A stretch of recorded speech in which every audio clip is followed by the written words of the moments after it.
Hello guys, welcome back to our channel.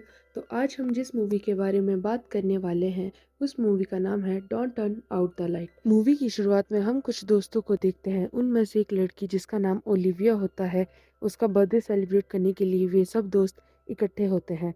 वो अपने सभी दोस्तों को बताती है कि वो सभी ब्लू लाइट क्लब जा रहे हैं। सभी दोस्त खुश हो जाते हैं। फिर वहाँ ओलिविया का बॉयफ्रेंड माइकल आता है।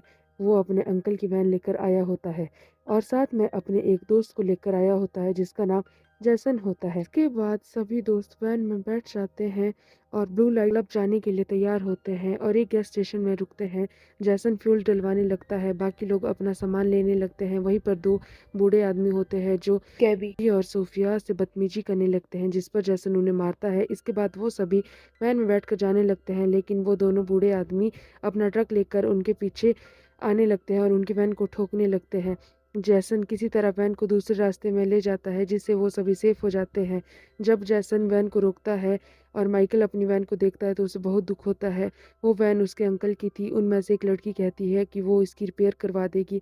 फिर वो उसी रास्ते में आगे बढ़ने लगते हैं, लेकिन उन्हें इन रास्तों के बारे में कुछ पता नहीं होता। वो मैप को देखते देखते आगे बढ़ते हैं। अब रात भी हो चुकी थी। अभी भी इनका सफर जारी था। रास्ते में एक होटल दिखता है जहाँ पर ये लोग रुकते हैं और कहते हैं कि खाने पीने का सामान ले लेते हैं। माइकल और कैरी अंदर जाते हैं और होटल के ओनर से आगे के रास्ते के बारे में पूछते हैं, लेकिन ओनर कहता है कि वो जिस रास्ते आए हैं उसी रास्ते वापस चले जाए। फिर माइकल बाकी लोगों से भी पूछता है, वो भी कुछ नहीं बताते। फिर माइकल होटल से बाहर चला जाता है और वैन में बैठ जाता है। उसे बुरा भी लगता है क्योंकि ओनर ने ना रास्ते के बारे में उन्हें कुछ बताया और ना ही खाने पीने के लिए कुछ सामान दिया। इसके बाद वो सभी इसी रास्ते पर आगे बढ़ने लगते हैं। सारे दोस्त वैन में इंजॉय कर रहे होते हैं और तभी उनकी वैन से कुछ टकराता है, लेकिन उन्हें कुछ दिखाई नहीं देता और वैन भी बंद हो जाती है। वो लोग सोचते हैं कि वो आदमी होगा, कुछ बोलते हैं कि वो कोई जानवर होगा। इतनी रात को जंगल में आदमी नहीं हो सकता। माइकल कहता है कि वो चोरी से अंकल की वैन ले आया है। अगर उस पर केस हुआ तो अंकल उसे नहीं छोड़ेंगे। इसके बाद माइकल वैन को चेक करने के लिए बाहर जाता है। जब वो वैन को बोनेट के पास देखता है तो वहाँ कोई भी नहीं था। फिलहाल अब वो वैन को रिपेयर करने लगता है। अब वैन स्टार्ट हो जाती है और फिर से वैन के पीछे कोई आवाज़ सुनाई देती है। वैन के पीछे जाता है तो ओलिविया माइकल को देख रही होती है। अचानक ही माइकल को कोई जान से मार देता है और ओलिविया यह सब देखकर बेहोश हो जाती है। बाकी लोग उसे वैन में सुला देते हैं। फिर सोचते हैं कि उसने ऐसा क्या देख लिया और माइकल कहाँ गया। थोड़ी देर बाद बाहर से अजीब अजीब आवाज़ें आने लगती है। जैसन अपनी गन निकालता है और वैन से बाहर माइकल को ढूंढने जाता है। वह उसे हर जगह ढूंढता है लेकिन उसे माइकल कहीं नहीं मिलता। तभी उस जंगल में से माइकल की आवाज़ आती है। वह जंगल में जाता है और उसे लगता है जैसे कोई चीज़ उसके आसपास भाग रही हो। जैसे ही जैसन की फ्लैश लाइट बंद होती है, वह चीज़ जैसन पर भी हमला कर देती। बाकी सबको जैसन की शूट करने की आवाज़ सुनाई देती है। अब कैरी विंडो के बाहर जैसन को देख रही होती है। विंडो के बाहर से कोई कैरी के हाथों को छूता है और उन हाथों को देखकर कैरी डर जाती है। तभी वैन का दरवाज़ा अपने आप खुल जाता है। उनके सामने खून में लथपथ जैसन होता है और अचानक कोई उसे दूर उठाकर ले जाता है। अब वैन में 5 लोग होते हैं। उनमें 2 बेहोश होते हैं और 3 लड़कियां होती है। वो तीनों जल्दी से वैन की विंडो और दरवाज़ा बंद करते हैं। कुछ ही देर में विंडो और दरवाज़ा खुद खुल जाता है। वो तीनों बहुत घबरा गए थे। फिर उनमें से एक लड़की वैन को स्टार्ट करने लगती है। वो लोग थोड़ा ही आगे जाते हैं, उतने में वैन को कोई पीछे खींचने लगता है। उनकी वैन सेम वही जगह पर रुकती है जहाँ पे वो खराब हुई थी और फिर से बंद हो जाती है। इसके बाद गैबी बहुत डरी हुई थी, इसलिए वो सारा गुस्सा सोफिया पर उतार देती है, लेकिन कैरी गैबी को शांत करती है। जिसके बाद वो तीनों बैठकर सोचने लगती है कि यह सब उनके साथ हो क्या रहा है। उनके दिमाग में एक बात आती है कि शायद ये जैसन और माइकल का प्लान हो। ओलिविया का बर्थडे सेलिब्रेट करने के लिए उसके साथ प्रैंक कर रहे हो, क्योंकि वह सभी माइकल और जैसन को फॉलो करते हुए ही उस रास्ते पे आए थे और ओनर के वापस जाने की बात पर भी माइकल इसी रास्ते पर चलता रहा।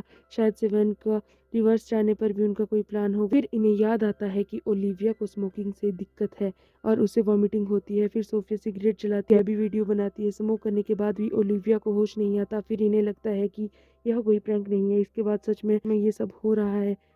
वो फिर से वैन पर हमला करने लगती है, लेकिन थोड़ी देर के बाद वो वहाँ से चला जाता है। इसके बाद गैबी क्रिस को उठाती है जो नशे की वजह से सो रहा था। वो तीनों क्रिस को जैसे तैसे होश में लाते हैं और वो कहता है कि उसने एक सपना देखा जिसके अंदर कैरी, सोफिया, गैबी, ओलिविया तो थे, लेकिन जैसन और माइकल मौजूद नहीं थे। अब यह बात क्रिस को कैसा पता थी, तीनों सोच ही रही। तभी क्रिस फिर से बेहोश हो जाता है तभी वो तीनों देखते हैं कि ओलिविया होश में थी और वो अपने फ़ोन पर किसी से बात कर रही थी। और वो तीनों सिर्फ 2 सेकंड के लिए अपने फ़ोन उठाने के लिए मुड़ती है, लेकिन इतने में ओलिविया भी वहाँ से गायब हो चुकी थी और वैन के बाहर चली जाती है। वो तीनों उसे वैन से आवाज़ें दे रही थी, पर ओलिविया को माइकल की ही आवाज़ आ रही थी और वो अंधेरे में चली जाती है। वैन में वो तीनों कुछ नहीं कर पाती, लेकिन जब ओलिविया को होश आता है तो वो वैन की तरफ भागती है। यहाँ पता लगता है कि ओलिविया को उस चीज़ ने हिप्नोटाइज़ किया था। इसके बाद ओलिविया वैन का दरवाज़ा खोलने की कोशिश करती है, लेकिन ये तीनों अंदर से देखती है कि ओलिविया थोड़ी दूरी पर एक और थी, यानी कि यहाँ पर 2 ओलिविया थी। ये सब चीज़ें क्रिएट कर रही थी, वो ऐसा इल्यूज़न क्रिएट कर रही थी। गैबी वैन का डोर ओपन करने लगती है और सोफिया उसे रोक लेती है, क्योंकि मिरर में ओलिविया की कोई रिफ्लेक्शन नहीं थी और वो बस चिल्लाती रहती है। फिर वो भी गायब हो जाती है। अब वो तीनों काफ़ी डर जाती है और पछताने लगती है कि वो शायद वो हाईवे पर ही सही थे।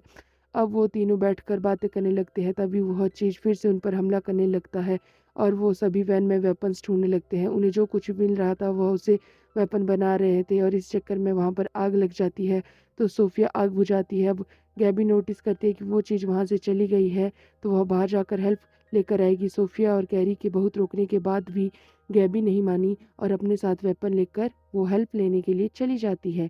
लेकिन जैसे ही वैन से बाहर कदम रखती है तो उसे ओलिविया की बॉडी के टुकड़े मिलते हैं। ओलिविया बाहर ही थी, लेकिन जो स्पिरिट थी उसने एक इल्यूजन क्रिएट कर दिया था।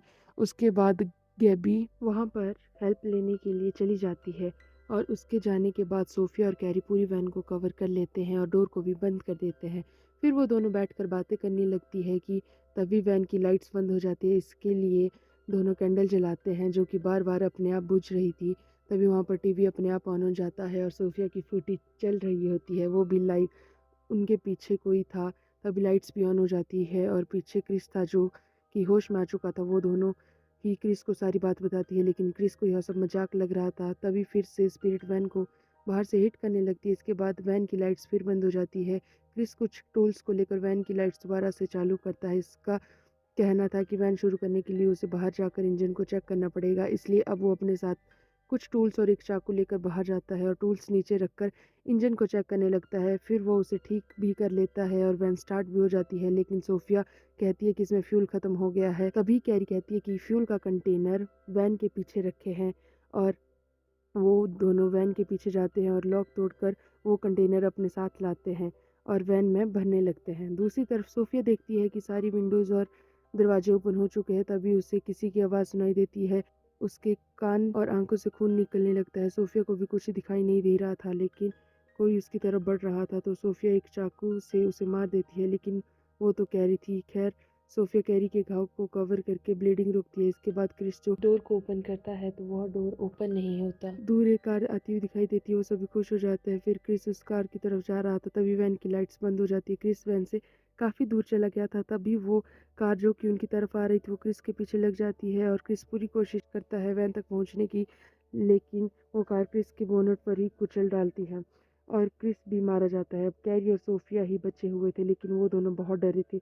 अब ये दोनों सुबह होने का इंतज़ार करने लगते हैं और सोफिया उसके पास बैठी हुई थी। अचानक से ही वो कैरी को गला दबाने लगती है। फिर वो उसका इल्यूजन होता है। पीछे से जब सोफिया आती है तो वो कैरी को फिर से मारती है। कैरी को समझ नहीं आ रहा होता है कि क्या ये सच है। इसके बाद वैन में धुआं आने लगता है। कैरी सोफिया को उसका हाथ पकड़ने के लिए कहती है, साथ यह भी बोलती है कि वह दोनों यहाँ से जितना तेज हो सके भाग जाएगी। अब ये दोनों वैन से बाहर जाती है, लेकिन कैरी देखती है कि सोफिया ने उसका हाथ पकड़ा ही नहीं था। वो अभी भी वैन के अंदर होती है और वो स्पिरिट उसे मार देती है। अब कैरी वहाँ से बचकर भागने लगती है और एक जंगल से भागते भागते हाईवे तक पहुँच जाती है, लेकिन तभी वहाँ से एक ट्रक गुजरता है और कैरी भी गायब हो जाती है। इसके बाद हमें एक ग्रुप दिखाया जाता है जो कि ब्लू लाइट फेस्टिवल में जा रहे थे और उन्हें भी माइकल की वो वैन सड़क पर खड़ी दिखाई देती है और ये मूवी यहीं पर एंड होती है। आई होप आपको हमारी वीडियो पसंद आई हो और आप हमारे चैनल को लाइक शेयर सब्सक्राइब ज़रूर करें।